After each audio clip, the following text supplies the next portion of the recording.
Hello, everyone. I'm going to do a deep discussion of our October hurricane outlook. I've been tracking hurricanes and studying them my whole life, so I do think there's some important things to watch for this month. Nothing to panic over. There's nothing imminent. But let's look at what's happening over the Atlantic. Over the last 2 or 3 weeks, things really got active over the Atlantic Ocean. We've seen 3 major hurricanes in a row, 2 of which reached Category 5 strength. The current one, Imelda, as it's approaching Bermuda, will probably touch major hurricane strength, which is Cat 3. So, yeah, the atmosphere is very much permitting very powerful hurricanes to form and get strong very quickly over the Atlantic. Now, we've been lucky so far. A big old trough has kept all these hurricanes out at sea, far east of us. So we've had nothing in the Gulf or West Caribbean to worry about, nothing over Florida. They've all been steered way out to the east. Unfortunately, that I don't see that staying the same the rest of this month. We're starting to now see signals of what will be a combination of tropical waves and a Central American gyre, low pressure over Central America. It's monsoon based. Typically these form over Central America, and they can go on to become hurricanes that either strike Central America or form in the Eastern Pacific. Very likely in this setup, we also are in what's called an atmospheric La Niña.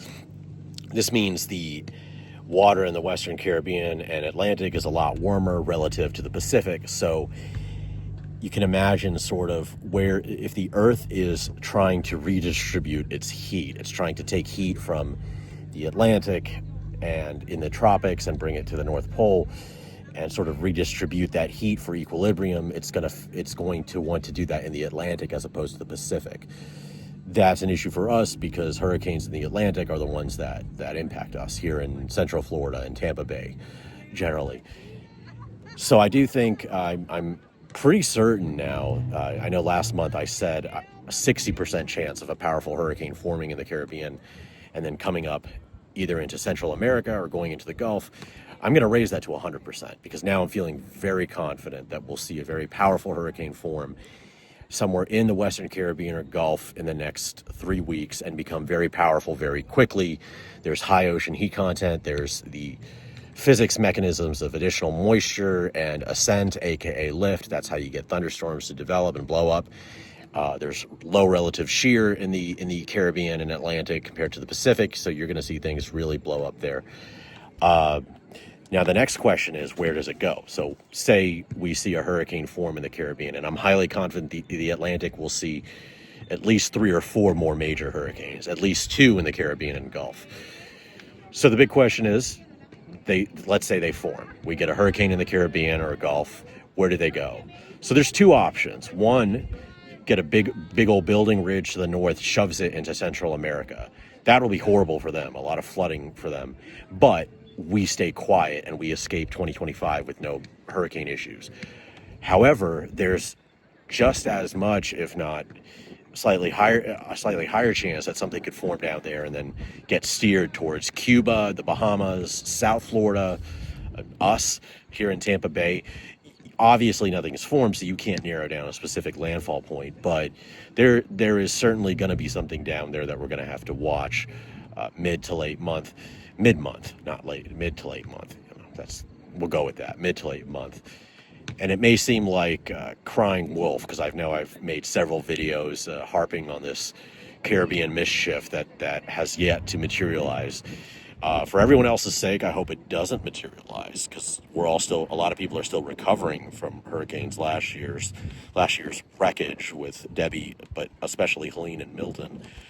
But there's a strong enough signal to warrant making a video today, so that's what I'm seeing. We're going to need to watch that. There's that high ocean heat content. There's going to be that low pressure over Central America.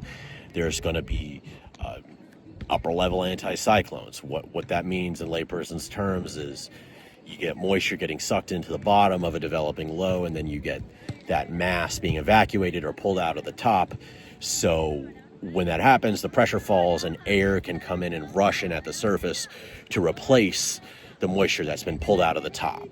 So you got that top that's spinning, and it's being constantly enhanced by these atmospheric conditions.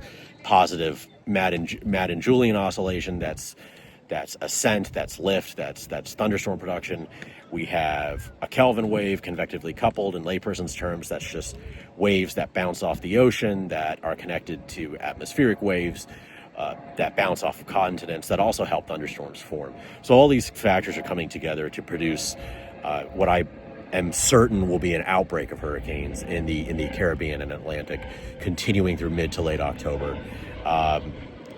If it's any solace, I made the same prediction 3 years ago, and 4 years ago, 2021, and was completely wrong. So it's not a guarantee, but I do think we see something big that gets powerful very quickly in the Western Caribbean, and that here in Florida we're going to have to watch it, because climatologically you have that steering, the troughs, the fronts coming down, and this year those fronts and troughs are in the Gulf big time, just like last year.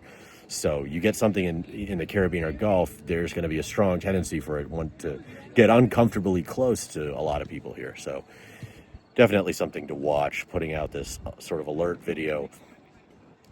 Yeah, the signals are there. Definitely think we see something very strong in the Caribbean, potentially record-breaking. It could rival Wilma or Milton in terms of strength. That doesn't mean it's going to hit any particular spot at that strength. It would likely weaken as it gets pulled to wherever it makes landfall, be it Central America or somewhere closer, somewhere in the Gulf. But nothing is formed, so nothing imminent, but the signal is there, and the signal is pretty plausible for a number of reasons that I've discussed here. So just be aware, make sure your hurricane plans are stocked up and ready in case mid to late October 15th through the 25th timeframe, we have a hurricane issue. If we get a hurricane threat at that time, you'll be ready to go. Hopefully it doesn't happen. Hopefully I'm wrong. Hopefully this is a false positive and I'm crying wolf just like I did 4 years ago. I'm